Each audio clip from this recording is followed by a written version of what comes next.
Give me a word to describe her. Oh, now they don't have nothing to say. You see that? I ain't got shit to say right now. Are they discussing? Money. What? What is that? Money. What? Money? Oh, funny. Okay, one more. Somebody else. There's 29 of y'all. Come on, awesome and outrageous. Ladies and gentlemen, please welcome the very funny, the outrageous, and the awesome Roz Esposito!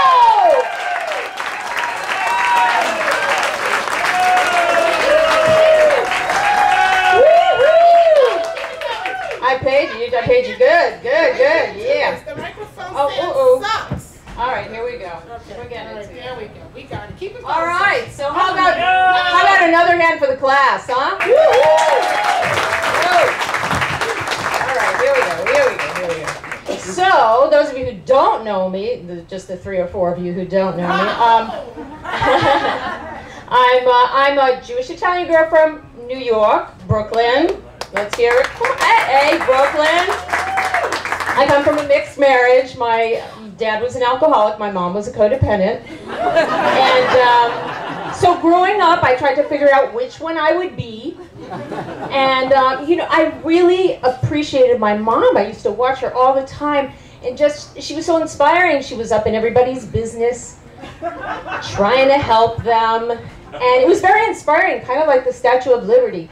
Bring me your tired, you're poor, you're homeless, I will marry them. And she did, and then I did. And then, you know, quickly I realized, ooh, I need some help. So I got into recovery in Al-Anon. Anybody else in codependent recovery?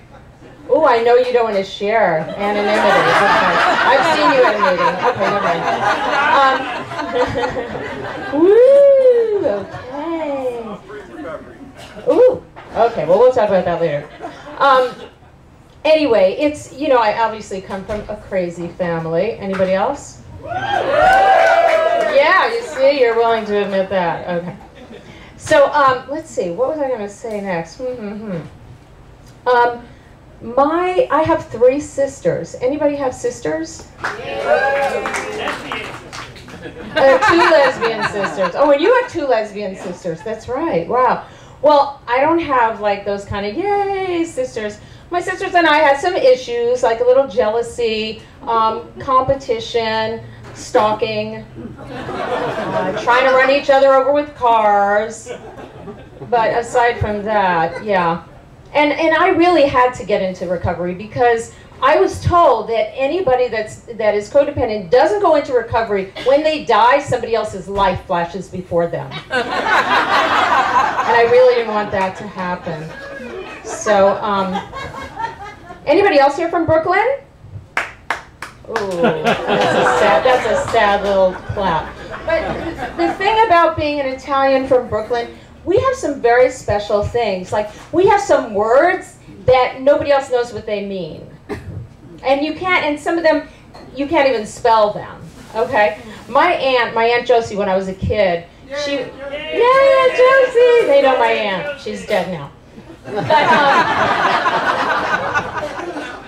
But I'd be at her house, I'd be a kid, and my cousins, we'd all be eating, and my aunt would say things like, hey, Tony, go to the Patsy's Pastry and pick up a couple of 2-3 dozen Schweiertau. I'm like, Aunt Josie, how do you spell that? Schweiertau. Don't get me started. Just sit there, shut up, and eat your busted chut and gobble go. I'm like, okay.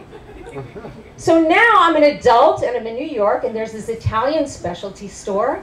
And I'm like, I'm walking by and I see them in the window. Oh my God, they got Schweiertau! People on the street are like, I'm like, okay, all right, I'm trying to hold it together. I go in the store and I see it and I go to the guy, oh, could you give me a couple of Spagliatelli? Oh yeah, Spagliatelli. Okay, yeah. I'll have a couple of, could you put like maybe 2 or 3? Yeah, 2 or 3. Oh, listen, could you just make it a full dozen? Yeah, and could you throw in some busted Johnny Gobble? All right. Yeah, it's really embarrassing when you can't even say these things. So I broke up from a 13-year relationship. Oh, Let's talk later. All right, it wasn't really a relationship, it was more like a workshop. And it really wasn't her fault, because I have this thing and I just have to be happy. And I am working on it. I'm working on it. Growing up, my dad was really homophobic, and he'd say things like, if I had a kid that was gay, I would shoot him. So there was no way I was ever going to tell my dad I was gay. And then finally one day I had it. I'm like, you know what? I'm just going to let it rip. So I told him everything. I told him who I had been with, all the stuff about myself. You know, what we did. I don't know what time it was when that funeral director just grabbed me the hell out of there.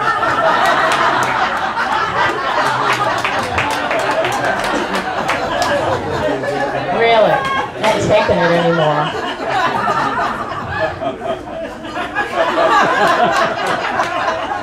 Yeah. So my friends, since I've been single, are like, they're just on me, like, you gotta date. They're like reading me the Riot Act. You gotta date, you can't be alone. Anybody know what the Riot Act is? Anybody ever, like, people go, I'm gonna read you the Riot Act. You know what that is? It's a figure of speech, right? We use it all the time. It means you're gonna tell somebody like it is. But I was, is somebody talking back there? Nina. I wanted to know what this thing was. So I looked it up on Wikipedia, so I know this is true. It's actually a proclamation that came out of the British Parliament in 1751. And it was there, they created it because too many people were congregating on the street. So if there were more than 12 people congregating, the British police would come and read this thing. Happy lips, please.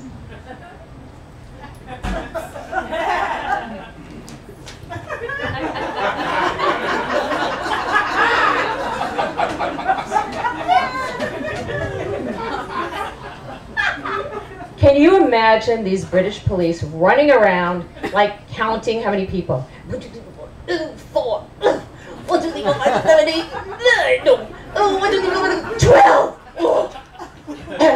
Herm.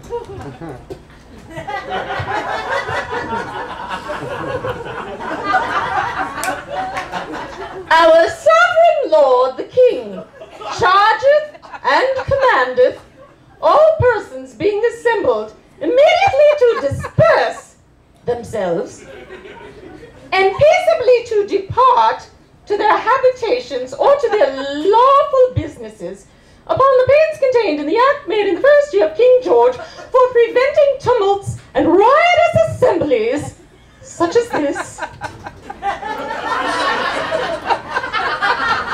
God save the king. You can clap. That's funny. But I was thinking, I wonder, so what if this, you know, what did they do about these kind of things in Italy, right? And then I was thinking, well, what would the riot act be in Brooklyn with my cousin Cookie and her teenage sons?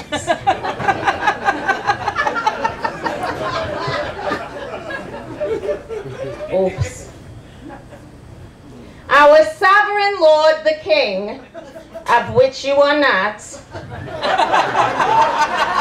chargeth, but not with my card, and commandeth, like that friggin' movie with Charlton Heston, all persons, Joey and Anthony, being assembled, like he's did very nice with my TV stand.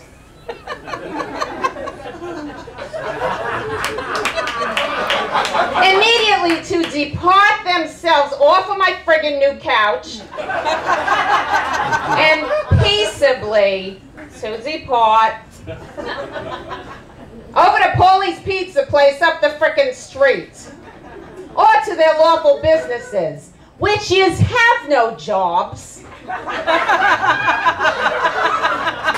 upon the pains in my ass contained in the act made in some friggin' year of some friggin' king, which yous think yous are.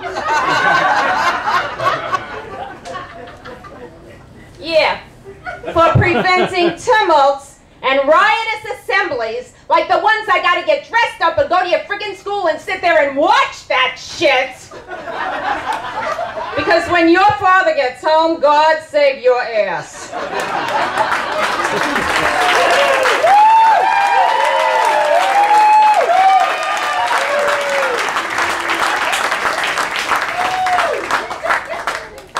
So my mother, God rest her soul, you know, even on her deathbed, she was still trying to help everybody and get the family together.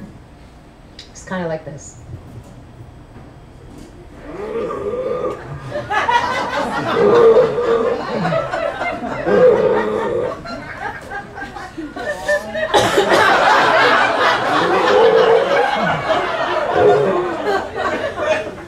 Mommy's last wish is that you could all get along the way you did when you were kids.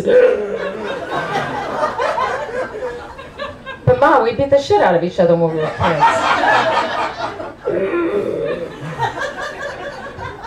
All right, then just give me a cup of coffee, Schmidtel, Master Jordan,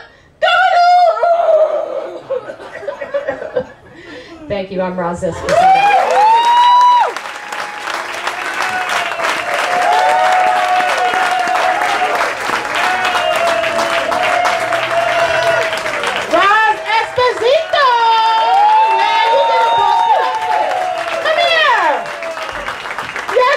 Book. Where are you running off to?